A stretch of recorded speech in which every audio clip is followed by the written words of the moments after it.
Hey everybody, it's Jen from JenPlans, and I am so excited to walk you through my 2018 budget planner setup. This is what I use to manage all of our family finances, not just our bills, but really everything with our budget and our finances. So I'm really excited to share the 2018 setup with you. It's only a little bit different from what I had last year. I'll link my video of the one I've been using in the description here so that you can see my old one and kind of see what has changed, but I'll walk you through that as well. I am using the Deluxe monthly planner from Erin Condren, and this is the size of the planner. It's the 7x9. They do have a bigger size. I don't find that I need a bigger size, so I'm just using the 7x9. The inside cover is like a little dry erase board. I use wet erase markers so they don't smear. And of course the cover is removable, so if you want to, I won't take the whole thing off to show you, but it's just like their other covers. If you want to replace it, you can. I liked the tropical cover. So the opening page is quotes in color. You can get the neutral. I like the colorful. Of course she has come out with different guts to the different planners. I prefer the colorful. It's one of the things I love about Erin Condren, and the quotes. And then that first page, really of stuff, is the year at a glance. Now you might notice if you already have one of these in your hands that I've covered up the other months. This comes with 18 months. I don't need 18 months. I just need January through December. So I'm a really big fan of taking something that works like probably 90 to 95% for me, and then hacking the rest of it together so that it works. I don't feel bound by the way that things are. I like to go in and make changes and make it work for me. So for my family and for my budget management, I use this year at a glance to keep track of sinking funds that are somewhat infrequent but predictable. So for example, my list, so anyway, I just took a blank like full sheet sticker label and cut it and stuck it. You don't have to use sticker paper. You can use just regular paper and cut it and use a glue stick. It doesn't have to be anything fancy, but I just happen to have stickers, so that's what I used. And I don't mind that you can kind of see, I don't know if you can in the video, if you can kind of see through to the months on the other side. That doesn't really bother me. These little stickers are from Krissyanne Designs. They look like, where are they? Where are you? They look like this, if I can find them. And they're definitely some budgeting essentials for me. I'll link some of her stuff in the video description as well. But these are the colorful, transparent mini circles. So I'll talk more about that in a few minutes. But that's what that one looks like, and that's where these came from. I ordered them from colors, and I did columns. I think next year I need to do a different color for every row, and I just kind of let her pick the different colors. But I use this as my key. So garbage, I only pay once every 3 months, January, April, July, and October. So what I do for all of my sinking funds is I take the total amount that I have to pay and I divide it up every month. And I'll get into the nitty gritty of like where I save that money in a little bit. But for now, I save a little bit every month so that the expenses don't all hit me at one time. So you'll notice a month like May, doesn't have many extra of these expenses. It's the eye doctor and dentist. So it might feel like I'm not spending, a whole lot, or my water bill and my garbage bill. But then in June, there's a whole bunch of stuff. In December, there's a whole bunch of stuff. And it kind of ebbs and flows with the year. So I like saving a little bit at a time for all of these things so that when the month happens, I have money to pay for those things. So my garbage is every quarter. Our pest control is mostly every quarter, except we do one additional big one annually, which is why there are 2 in March. Our homeowners association is quarterly. The dentist, it's for my husband and I go to one, and my kids go to the other.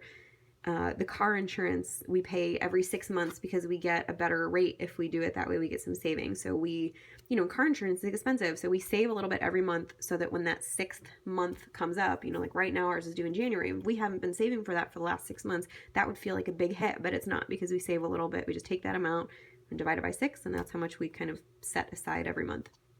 For car insurance, our home security is quarterly. Our car tags, one for me, one for my husband, so that's works out to be every 6 months. and some of these things are not that expensive, but if you don't plan ahead for a lot of them, they can add up really quickly. Eye Doctor and Amazon Prime, water, sewer, and family pictures. So I mark when they happen. We have other sinking funds, but these are the ones that happen at specific times throughout the year. And so this is where I can see where they occur. The other thing that you might notice is I've written in Equifax, Experian, and TransUnion. If you're in the United States, I don't know how it, I'm sorry, I don't know. I can't speak to how it is in other countries, but in the United States, we have the ability to pull a full credit report on ourselves for free once a year from each of the 3 major bureaus, and that's through annualcreditreport.com. And so I divide it up and I do one every 4 months. So I just kind of rotate throughout the year. I like to see if there's any fraud going on, just to make sure accounts, if I've closed anything, that they were definitely closed, that nothing has been opened. So this is kind of my reminder that in January I check Equifax, in May I check Experian, and in September I check TransUnion, and then it kind of starts back over. So that's where I keep that reminder. And then the next page is kind of a flexible space.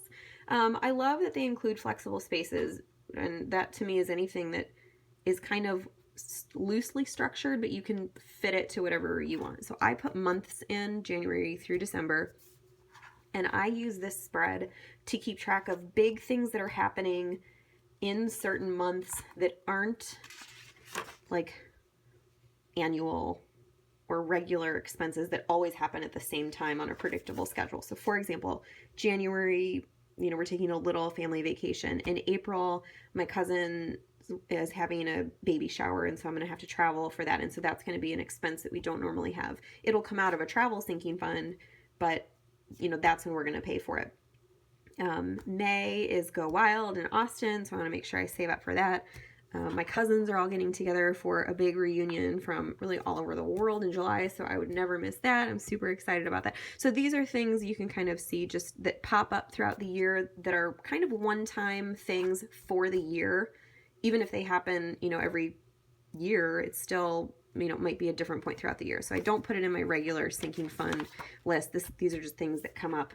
And then at the end of so these are all things that appeared in my, where are you? In my 2018, oh, here we go, 2019.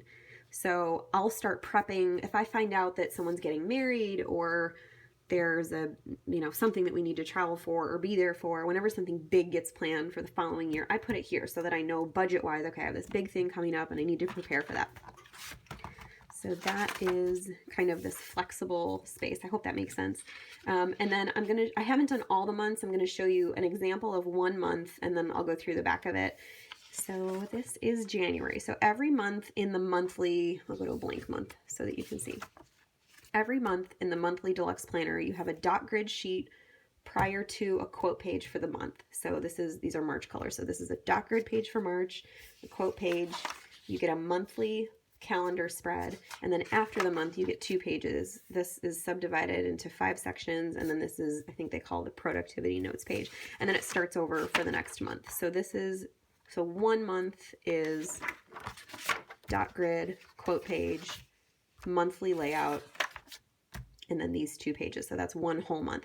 So this is how I use them for each month. I start with the dot grid, and I use this for my sinking funds. And I'll do another video. I haven't posted it yet, so go ahead and hit subscribe if you're not already subscribed, and you'll get a notification when that video is posted on exactly how to do the sinking funds. But I'll walk you through it really quickly, just hopefully it'll make sense. These are things that some of them are up here, irregular, not every month. Some of these are unexpected. I call them unexpected because you don't know exactly when you're going to have to pay for them, but you kind of know that you will. So a great example of that is car maintenance. You don't always know exactly when you're going to need a new, I'll use alternator because I had to get a new alternator this year. I don't know exactly when that's going to happen, but I know that because I own a car, I'm going to have to, and I got new tires. So I know I'm going to have to do new tires, and I know I'm going to need a new alternator at some point because I own a car. Those things are not surprises. I don't even really consider them emergencies, because if you own a car, you're going to have to do those things at some point. To me, that's just car ownership, the cost of ownership. So I save every month, and the amounts recommended range based on, you know, the age and type of car you have. I have a Honda. It's a 2000, I don't even know what it is, 11, I think. So it's like it's still kind of new, but it's, you know, it's getting to the point where it has a lot of miles on it. So I'm having to do things. Anyway, I think we save like $75 a month per car into this car maintenance fund.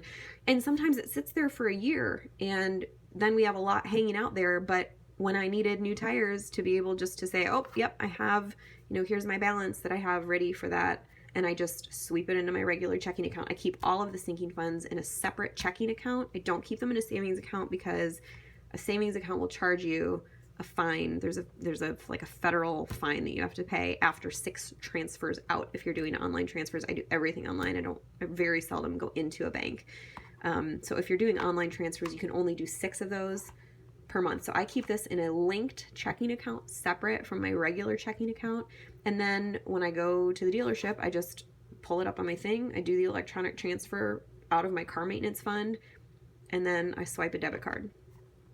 And that's how I handle these sinking funds as they come up. So all of these things are either irregular and they don't happen every month. They're infrequent, and I don't know exactly when they're going to happen, or they're somewhat unpredictable. Another big one that's kind of unpredictable is home maintenance. I don't know, we had our dishwasher go out once. We had to fix that. We needed our washer and dryer totally died, like a year after we moved into our new house. So we had to replace those. So home maintenance, and I'll do a separate video which talks about like how much you should be saving for each of these things, because there's kind of a little bit of a variation of recommendation. So I'll tell you what we do. I can do that in a separate video, so this one isn't too long. But in any case, I put the starting amount. So this is like what I carried over from last month in the start category. So I think, for example, I can use Amazon Prime. I think we save like, I don't know, whatever it is, $6 a month, or maybe not, $8 a month for Amazon Prime. Is it $8 a month? And so, we pay that, I think, when does that renew? Like in July, I think. So we should be about halfway. So, we'll have however much in there that we've already saved. And then in January, I'll sweep another, $8. So I'll put $8 there. I won't take any out of that fund for this month. So that'll be a 0. And then I'll end with whatever this plus the addition is. And that's how much I'll carry over to February's start column. Does that make sense? So that's how I kind of keep track of how much I've saved for each particular thing. And I don't always spend out of these categories. Sometimes for the kids, like, kids' clothes money will hang out there for a while until they all need new shoes, or they all need new coats, or they all need, something. And then I know exactly how much money I have kind of in that little category to go out and spend. And that kind of keeps us in gear. Dental, dry cleaning, dues and subscriptions, family pictures. I make that its own category because, sometimes that's all of these things you can kind of cash flow month to month if it's 1 or 2 things. But if you have a ton of them hit at the same time, I just like keeping it categorized and saving a little bit at a time. And then I always know it's there. Does that make sense? I hope that makes sense. School extras, the kids send home hey, everyone's buying a t-shirt for the class and it's, $10. Normally I can swing that and I just maybe pull it out of a grocery budget or something. But if there's something big that comes up, I like knowing that I have a little bit of extra money saved for school things. Home security, tag renewal, travel, vision, water. So some of this stuff, like I said, is up here, but the things that are not quite as predictable hang out on this list. So I have my starting category, which is like a balance, kind of like a checkbook register. And then what I add to it every month. This is the same every month, unless we have a big change in expenses. Like our garbage bill is the same every 3 months. So I know I need to save the same amount every month. And then when it's that 3rd month and it's time to pay it, it'll all work out. But the only time I ever change this is if we have something big that has changed in like when our out-of-pocket max changed, because I save, for insurance purposes, which really came in handy when my son fell off the bed on Easter morning and busted his chin open. And we had to go to the emergency room and had a very large copay. It was nice. I had that money hanging out there. So, it just is about thinking of all of your expenses and breaking them down so that it's manageable. And it feels like a lot, but this is really a great way to get a grip on your finances so that when you need to pay for something, you have the money. Okay, so that was a lot more than I had planned to say on sinking funds. I'll do a whole separate video on that because that's like a whole other topic to get into. This is a monthly spread. So I've started to kind of fill this in as an example of how I set up my monthly calendar. Income, this is where I list all of our income for the month. My husband is self-employed. I'm half self-employed and half part-time on a kind of more predictable pay schedule. So I break down, where's our income coming from, and then I do a grand total at the bottom. So anything green is income. This is kind of how I've broken it down. You can do it any way you want. I just, if it like messes with your mind to color code things, don't do it. You don't feel like you have to do it this way. Make it simple. If you love color coding, this is a great time to knock yourself out because it's, you can categorize things. This is how it makes sense to me in my mind. I can't do too much, but I like having a little bit so that I know what's what. So in my case, green is income. And so I'll put a sticker down. I'll write here where it was coming from. So like the company that paid us. I'll do a check mark when it clears or when I deposit it. And then I'll put the amount in that little shaded area. So green is income. And these are, I made these just in the Silhouette software. I have a budgeting group on Facebook. If you're not in it, you can feel free to join it. It's called JenPlans.com Budgeting and Personal Finance. And I have this as a free download through the Silhouette software. And Silhouette software is free. You can download it to any computer and print it off. I think I also have a PDF if you want to cut them by hand. But my friend Kristen at Krissyanne Designs also sells these. If you don't want to make stickers, or if you don't have the ability to make your own stickers and it's easier for you to spend, the $5 or $6 to buy them, she sells this exact sheet. It's called the Monthly Budget Events. And I just get them in a custom colorway. This is my custom colorway. You can pick whichever one you want. So I use mine, like I said, the green is income. The purple includes things that are auto deducted. So I don't have to pay these. I don't have to write a check for these. I don't have to pay these online. These are things that I've signed up for auto deduction. So these just come out of my checking account every month. So I still want to see them here, and I still want to see where they come out and when they come out. But I keep them in a different color because I don't really have to pay like a ton of attention to them other than to just cross-check, on these days. Did they clear? Yes, they did. Check. This is how much they were for.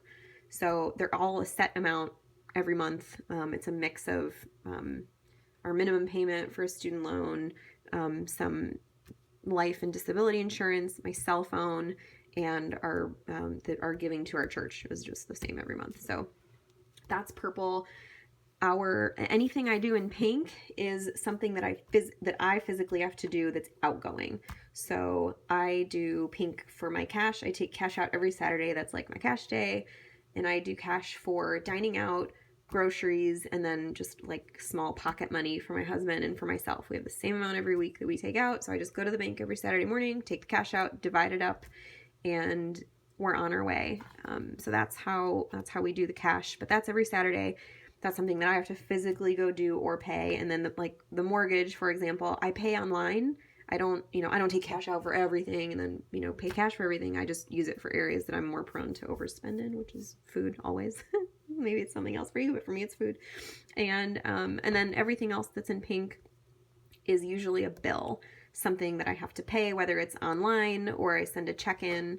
And so I'll just take this when it's due and write it out. Like usually I get something in the mail and I pay it right away. I like paying right away when I get a bill so that I don't forget to do it, so it doesn't slip through the cracks or get lost. I try to do as much online as I can so that I don't have to mess with sending anything in and I get a confirmation number. But anything pink is outgoing that I physically have to do myself. So green is the income, the purple is the auto deduct, and then the pink is anything that has to come out. The blue is for whatever baby step we're on. So for us right now, we're in, getting that last student loan paid off. So if and when we make extra payments to the student loan, I would use the blue, and then I would just put that anywhere. And our income is variable, so some months we can do more than we can do other months. But that's kind of a flexible color for me. And then, eventually it'll be, how much extra we're putting in savings and so on. So that's that sheet. And Then we move on to this last section. So I've kind of filled this out. This is like how I set up each month. So when I sit down and do my budget every month, when it's like monthly budget time, I don't do this for the whole year all at once, because if this changes, I want to be able to make some changes to it. It hasn't changed in a while, but I like to have the ability to change it if I need to. So I'll do my sinking funds, I'll do my monthly layout, and then, you know, as bills come in, I just add stickers. And then this is really the last spread for each month. I use this to break up a few different things: cash, outgoing, like I said, groceries, dining out, fun, money for each of us. And so these are monthly totals, and then I just divide it by 4, and that's what I take out every Saturday. So groceries, dining out, fun, total. So that total goes here. And this is kind of like my running like subtotal for the month. I thought I had another sticker sheet that I used last year, but I've had one for this year, I just can't find it. These are blank. I mean, they're not blank, but I've used them last year. But I have another sheet like this, and it has all the months: January, February, March, April, all the months. And I don't know where they are. So I tried to look for them. I couldn't find them. I might need to order a new one. But I put the month up here so that I know this will be January. And then I can use the rest for other things. But anyway, use that sticker sheet. And so cash will go up here. Auto deduct, if you guys remember, is going to be anything in purple. So I add up all of the purple, and that total goes here. So this is my cash total for the month from here. My auto deduct total from all of these, which usually is the same every month, although I did get my cell phone plan lowered. So that's lower. Gas for cars. I budget the same amount of money for gas every month. If I don't use it, I keep the money in my account, because sometimes we travel out of state. Sometimes we do little mini road trips. And so I just kind of keep that money hanging out there. I don't know if that's like the best official way to do it. I know that I won't spend that money, even though it's sitting in my account for an extra month or two. I know that it's not money like free money that I get to use. That's just, we had a light month on gas for our cars, or, you know, prices went down, or, you know, maybe I save a little bit here because sometimes gas prices go up. So that's gas for our cars. Bills, anything here. These are normal bills, plus at the bottom, anything that I had to pay out of a sinking fund that is scheduled this month. So for January, it's garbage and car insurance. So these are bills that have to be paid. So I need to physically check this off. So what I'll do is, some of these I pay on the same day. Like our mortgage is due the first of the month, so I always pay it exactly 1 week before, which is why I put, like, so it'll be due February 1st, but I pay it the 25th, so I always pay it a week before. So mortgage, I'll write the amount here, and then I'll check that off when it's paid so that I can look, you know, if it's halfway through the month and I'm like, which bills did I pay? What did I not pay? What still needs to be paid? I can write what the amount is and then check it off. So obviously our mortgage is the same every month. Electric and gas vary slightly. I kind of have an average that I have learned over the few years that we've been in this house. So if it's not quite as much as I think it's going to be, I just keep that money in there, and then I have it for next time. That takes a little bit of trial and error, but for us it works now that we've been doing it long enough. Cable and internet, health insurance, we have to pay out of pocket. You know, the kids' preschool, my daughter's piano lessons. My husband got hurt in a car accident, and so we had to hire someone to do like all of our lawn stuff. So little things here that I have to pay, that is a bill, like a check that I have to write, or when I go online and make a payment, that goes in this column, and then I check it off when I've done it. Does it seem a little redundant? Maybe, but I do it here so that I can see where it falls, and I'll get into in another separate video like how we budget which income for which expenses throughout the month, because I know that's tricky for some people too, especially for us. Like our income is variable, so I have to be creative sometimes what gets paid when. And then I just check it off here and put the total amount so that I can see at quick glance, and then I usually total it up down there, and then that total goes here for bills. So cash, auto deductions, everything purple, gas for our cars, I put the total. I mean, we budget, you know, a certain amount every month. It's not always that same amount, but I like to know how much we spent. Bills, everything here. The amount of money I put into the sinking funds is this number. So total. So every month, remember I said I put this total. Sorry, just kidding. The plus sign. I put the same amount in my sinking funds every month. That's what comes out of, like, we get paid paycheck. The same amount gets put into this separate checking account every month. So that's what that total is. And then the total here in theory should be the amount it should match the income. And then I would include bills. So like if there's excess that we would say, you know, put toward the student loan, that's the baby step that we're on, that would be included, you know, I would write that in. So it all should even out. And then outgoing sinking funds. Oops, I skipped around a little bit. Family vacation. If we have something else going on outside of cash and gas, like if there's something else for the month, like you see here, that could have an extra expense associated with it, I like to put it here so that I know exactly how much we spent when we were doing those things. And of course we budget for it, but I want to know if I came in a little bit under, or, you know, if we got a little off track and we maybe had to spend a little bit more than we were planning to, so that I can reconcile it out in other ways. You know, if we go a little crazy on vacation and spend a little more than we thought we were going to, we'll cut back on our fun money, or, you know, our dining out. We'll just help it balance out. I don't like to do that after the fact. I like to plan ahead, and I really don't like going over budget. But if we have to, I like knowing that we have places we can be a little bit more flexible. Not ideal, but, you know, that's life. So then the last is outgoing sinking funds. I have date, the date of the expenditure, the description, and the amount. So a great example for this one is gifts. If I know, you know, you know, it's not a bill, this is a sinking fund. So I look here and I say, oh, someone has a birthday this month. Where's my gift budget? Okay, I started the month with, you know, let's say $200 in my gift category, and then I added, you know, $50. So I have $150 total. You know, who all do I need to buy gifts for over the next few months? Oh, okay, I need to buy for this person, you know, about how much can I spend on them? And then I buy it and I write the amount. And then I take the total. Let's say I bought 2 gifts in the month of January, and it was like on this line and then on that line. I would take that amount, total it up. Let's say I spent $25 on each person. So that's $50. And then I would go back at the end of the month and I would go to gifts, and outgoing would be $50.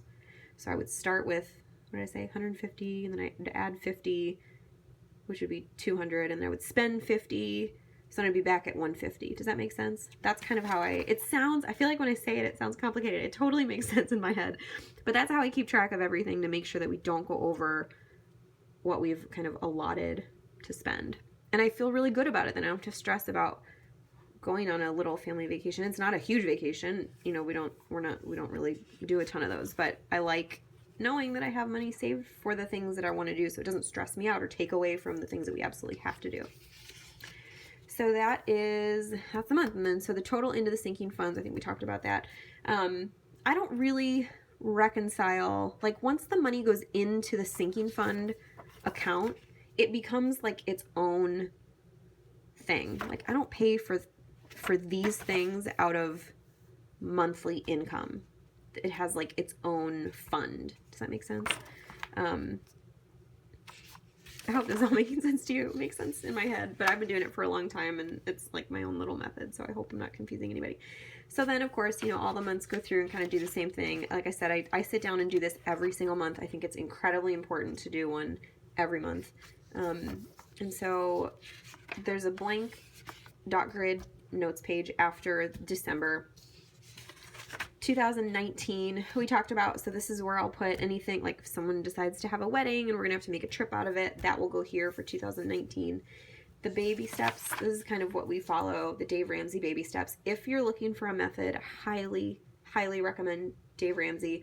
I'll link the book that really completely started all of this for our family. It's Total Money Makeover. I'll link it in the video description. It is my #1 recommendation if you're looking for a book to try and figure out your finances. These are the baby steps. You do them in order. It's 1 through 7. It's really straightforward, and all of the reasoning is explained really well in his book.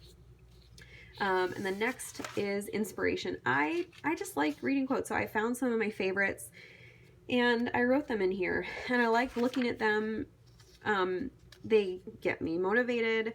You know, this stuff isn't always exciting because it is a lot of sacrifice, but I have to remind myself it's a lot of short-term sacrifice for very long-term freedom and ability to be secure and independent and to be generous. And so those are things that are all really important to me, and this kind of helps, you know, keep the blinders on so that I don't go crazy now and so that I can do that, you know, maybe later. So these are all my inspirational quotes, and I'm sure I'll have more to add at some point, but I just like adding them. And I just use the Erin Condren markers for these, the dual tip markers, I think the bold color set. So then next is student loan. This is our last debt. We don't have any other than our house. We don't have any other debt. So we're on our last student loan. We had like 6 student loans. This is our last one. So I'm really excited about it. But you know, as excited as you can be about a student loan. So the loan info, this is where I'll put, you know, who services the loan, what the login information is for the loan, and then I'll do the starting balance for 2018. I'll fill that in on January 1st. I'll log into the account, see what the total is, and then I'll track all of our minimum payments every month, any extra payment that we make, and what the balance is at each month, because I like seeing that go down. And then at the end of 2018, if there's a balance left, I'll write it there, but we're hoping, you know, maybe this might be the year. And then the next page is giving for 2018. I like to keep track of it. You know, in previous years, part of it's been, you know, we get all the tax receipts, but I like seeing all in one place how much we gave, you know, whether it be to church or a charitable organization or, you know, the college that we went to. I like keeping track and seeing in one place what we gave throughout the year. And income, because our income is variable, I also like to keep track of our income. So January total income. So after the month is over and I see what we got total, I'll put that number here, and then I'll keep like a running subtotal. So that'll be easy to check at the end of the year. The next is car maintenance. Now these are the metallic, I think I forgot to mention, I added tabs. These are the colorful monthly adhesive tabs here. And then these are the metallic adhesive tabs. And these are just from Erin Condren. So the next is car maintenance. Some years there's nothing other than an oil change, and some years, like this year, it's the tire and the alternator, and I think I had to do like a steering rack and all kinds of weird stuff. So I like to keep track of what car maintenance I did and when. And I have like a little log that I keep in my car, but I like to keep track of how much we have paid for the year for car maintenance. So that I'll keep track of here. Medical and dental.